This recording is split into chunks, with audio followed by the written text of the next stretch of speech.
Hello and welcome to another episode of Ask the Pastors. We are so excited that you have joined us today.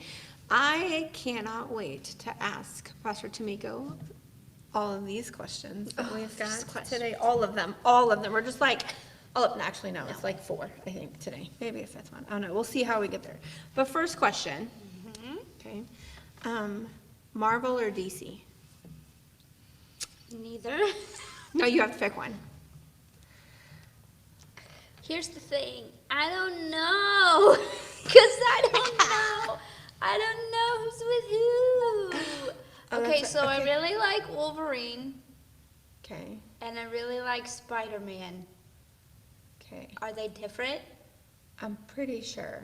Okay. Because I don't know. Okay, so here's the thing. Like, Spider-Man is definitely Marvel because he's in all of the Avengers. I know that. But X-Men, I don't know where X-Men fall. I think they might be in DC. But that I don't know. So, because to me, they're their own little thing, but they're not their own little thing. So, like, You like the Spider-Man? only things, so I've watched the Marvel movies, so I Yeah. know kind of what Marvel is. But, like, my favorite things of Marvel that I have enjoyed have been podcasts. So, Yeah, I still need to listen to those. So, yes. There's the one about Wolverine, which, if he's DC or Marvel, it says Marvel on So the then podcast. he would be. Then it would be. So then maybe I like Marvel. But the newest Marvel podcast right now is about the Fantastic Four. Mm-hmm. It's pretty fantastic. You I didn't mean to do that. Yeah. I'm definitely much more, like, I love Wonder Woman, who is DC. But everything else is much more like Marvel, because DC's darker. Like, the whole premise of DC, and, like, Gotham and Batman and all that is Batman much, is DC? Mhm. See, I didn't. That's why it's Batman versus Superman, like, Marvel versus DC. Like, yeah. Who's the No, Superman might be DC I really too, like but Black I don't- Widow. I'm excited for her movie that's Avengers, coming out. So she's Marvel. And I like what's her face? Who just had her own movie. And like she's blonde in the movie. Oh yeah, Captain Marvel. Captain Marvel. Marvel. I really like her. I So do that too. makes sense. Okay, so And I I guess Marvel. yes. Okay, good. Yeah, I'm definitely Marvel, but I love Wonder Woman because I just like her because she's not a whiner like a lot of the men are in the DC comics. They're whiners. Like, they're like, woe is me, poor is me, my poor backstory. She didn't have a poor backstory. Yeah. She has an awesome backstory Well, because she's Wonder Woman. But yeah.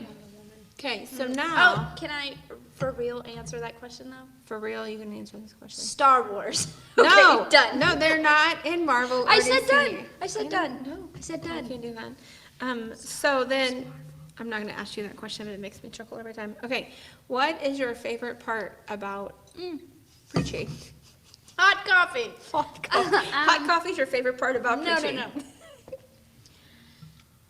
My favorite part about preaching. Mm-hmm.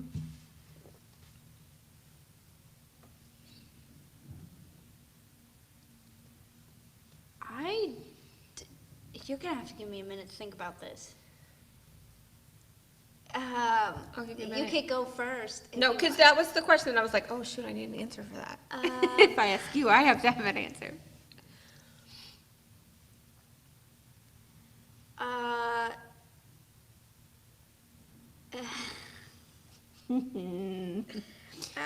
It's definitely not getting in front of people, although that doesn't bother me, but that's not my favorite part. Like being the focal point, that's not my favorite part. Definitely not We've mine talked either. about that. Yeah, terrifies me every time. I still get very nervous, and I've done it almost half of my life now, so.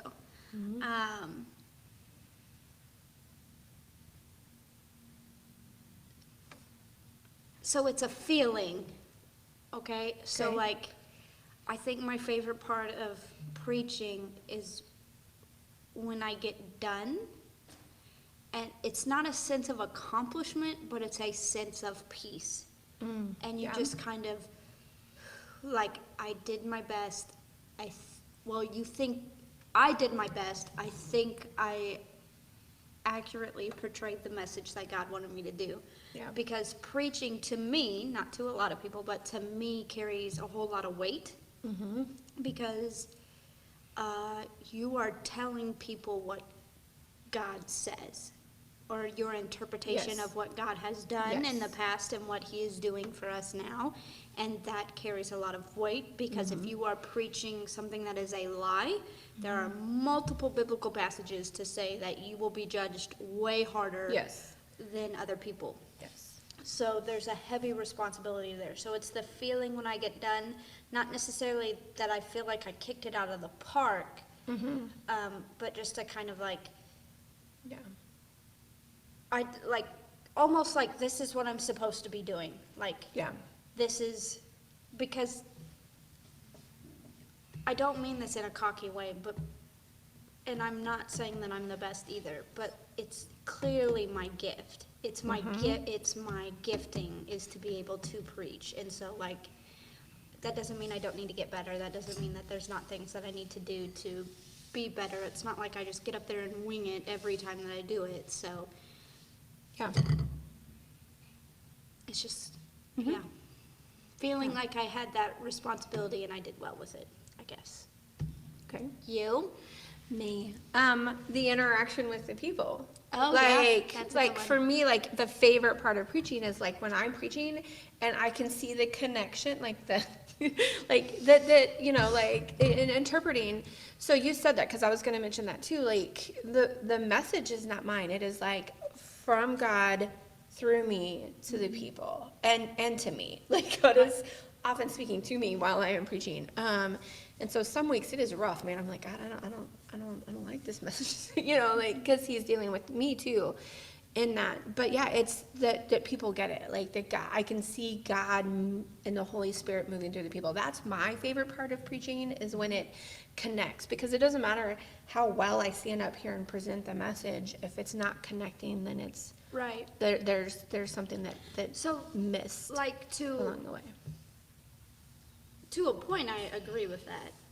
So this is gonna get way deeper than probably what Right, it but intended. don't forget that this is our favorite part about preaching. Right. No, I would have said that too, except I preached this last Sunday, and I almost felt like I was normal and there was nobody in here but you and your husband. Yeah. So there wasn't, I remember looking at the camera and not really paying attention to you. And so, like, for me, I was more in my quote-unquote element, and yet there was nobody here. Right. So, which has been hard, because I've And I preached two other think- times since this has started, and neither time did I feel like that. Right. I think that's why Easter was so hard for me. Yeah. Like when I got done, I was so emotionally spent. Because when I feel like that the Holy Spirit was working it and moving, but yeah, like it was, you know, like seeing that you're like, I didn't have that interaction with the word. And so that was hard. So then you were like, oh yeah, like you said, and then it was like, even though it was a distraction, it was like, oh, there's feedback, you know, and I think that that's part of, because like your gifting is preaching. My gifting is not preaching, but more of that teaching, that faith, and the relationships. It's the I love being a pastor because of the relationships with the people. Right. And so I I do get too, to preach. FYI. Right. But like you love to preach, and to do. me, like that fear of, and the fear of getting it wrong. I think that too, like because of being a perfectionist and the weight of the message, like I don't want to mess that up. And so that for me, I think sometimes is that balance. Now, I love preaching a lot more than I did when I first started preaching all of the time. Like that was hard. So I feel like I keep getting better. Well, But let's define this a little bit, because I also feel the weight and the responsibility. So like the other day, you wanted me to do a computer thing, yeah, and you were stressing out about a sermon, or you had the week before that, and now I was stressing about doing what was probably a very simple computer thing, but it did not make sense to me. and I Whereas didn't want to for stress me, you out about it. Like I right. was just trying to. Right, but my Pass. point is Yeah. like, sometimes you're like, I'm really stressed about this sermon. I'm just like, ugh. Bring it on. It's not Right. a thing for me. It's just different giftings. Different things. Like I had so much fun yesterday with our new data management system. Yeah, and see, I Like would creating rather- families and like doing different things. I was like, No. this is so much fun. And you were like, what? So yeah. No. I know. Okay, next question. Yep. Here we go. what to you is the best book of the Bible to start reading in? Like someone's never really started reading the Bible or picked up the Bible, where would you suggest they start? Which book of the 66? If they've never picked up a Bible, Never picked up a Bible. are they newly a Christian or are they not a Christian?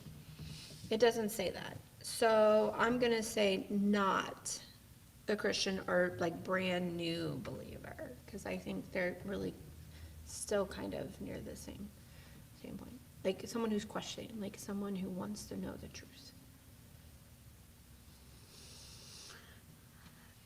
My gut always says James, Why? because James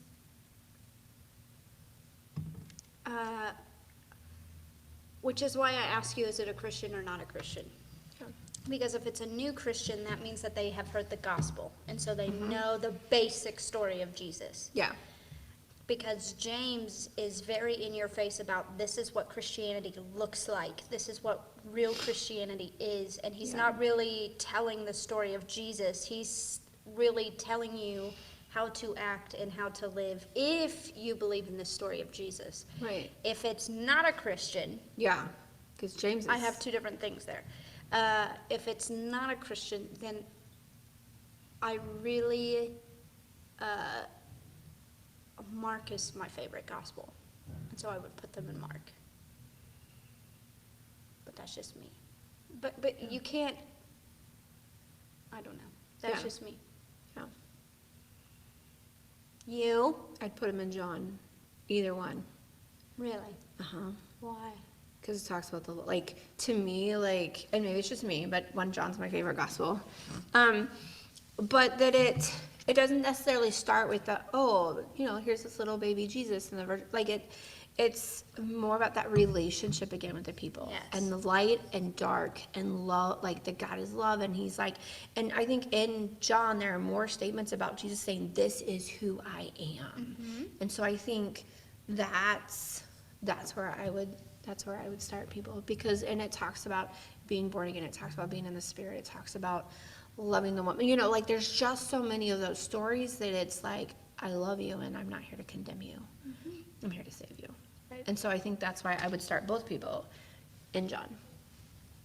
Cool. So, yeah. Glad we're different. I am glad. You know what? This is fun because we are different. Okay, last question. Because I really like this one, and we have kept putting it off. I think it got missed once too. Okay. Why do we feel the need to put labels on people if we are supposed to welcome and accept everyone? Ooh, this is hard. Yeah. So, stretch, because that's a big question. It's a big question. That's why I waited till the end for that one.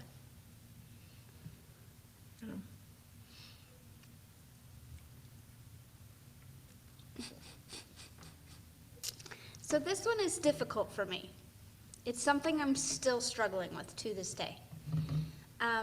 Probably because of the background that I have. Mm-hmm.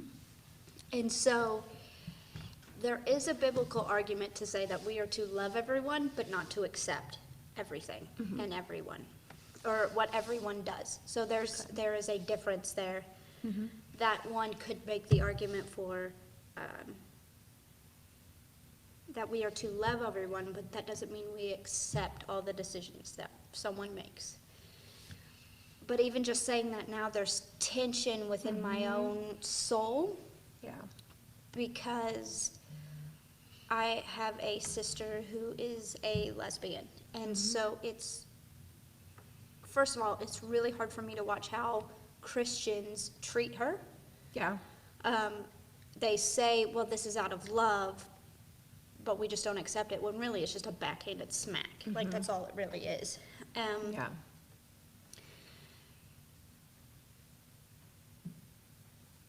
Yeah. Yeah. I don't know how to answer that question. Besides, yeah. Right. I think I've thought about this one a lot, because we do, but like from an early age, like in kids in school, like these are the cool kids, these are the uncool kids, these are like the nerds, these are the band kids, these are the drama kids. Like we put labels, like we feel that we need to label like, oh, they're the special needs kids. Like they're the, and so it's like good fruit, bad fruit. Like, you know, like we have, you know, like the arguments about is it a fruit or a vegetable? Like we're putting labels on everything. But so I think sometimes it makes us feel comfortable to be able to put a label on something so we can identify it. Or group it or categorize it, whether it's right or wrong. I think it's just our human nature to put things in categories. And it frustrates the stink out of me that people do it with people. Because people will say, well, these are Christians. Well, I don't always want to be classified as a Christian because I see Christians doing bad things. And then that label, I'm like, wait, don't do that because that looks bad on me. You know, or, you know, like we have to classify color, and we have to classify race, and we have to classify gender, and we classify age, and we put all of these things in the labels, and it's like, I think it inwardly makes us feel better, but I don't, But like, sometimes, it's just that tension within that, I don't know why we do. right, but sometimes, I don't know how to phrase this, so bear with me. But sometimes that label is actually helping. Mm-hmm. For instance, people who say they don't see color, that's not actually okay because you're dismissing who God has made someone in the image of. Ethnicity and race is very important to recognize and acknowledge because that's how God made them. It's Right. not a label. Yeah. That's how God made them. And so like, it also acknowledges their history and their background and where their people agree. have been. Yeah. So like, to try to take a label completely off, because we can look in the Old Testament and God clearly Really called labeled. the Hebrews over and over, you are my people, you are my people. Right. But yet at the same time, he was adding people who were quote unquote not in the label into the label. And Right. so like, there's a tension there because I think creation likes order and Right. sin causes chaos. Right. And so by us labeling things in people, we're trying to make order out of chaos. And so it's a very, But I think sometimes we use those labels for oppression. oh, I totally Like, agree, but it's being also, white and black and how that all started, like Irish people weren't right, white. Like because of how all that happened. And so I think sometimes, I think that's where sin comes in the chaos. Like we add extra labels. Like it's good to recognize like the history and the culture of someone, but then we attach another label. Right. Like a sub-label. I And don't I wonder disagree. if that's too, like maybe where this But it- question is coming from. But it also just, it recognizes cultures. Mm-hmm. So, And I see that. Yeah. So I think there's good and bad reasons to add labels. right, And but I don't, when it comes, so like, weird, whatever. weird, whatever. I don't, like, that's, Right. it's, we are to love everyone. We I are. am still wrestling with, do we accept everyone for everything that they do? I think you accept the person and maybe not the decisions, because there are Correct. decisions that I have made that I don't want to accept about myself. But it still makes me who Right. I am, so, and do I believe that Jesus loves everyone regardless of anything, no matter what? Yes. So why we do Right. that? It's because we're human and we're not God. Should we do that? Probably not. Probably Is it a daily struggle for all of us? It probably should be, honestly. Should So, be, yeah. But I think, and Nathan and even I were talking about, like there could be new labels, like immune and not immune, like, and this whole idea of what that it could look like in society. And so we don't need to go there, but like we're constantly putting people in classes. We're constantly, and some of that is good and some of that is not. Yep. But we as Christians should love everyone and Right.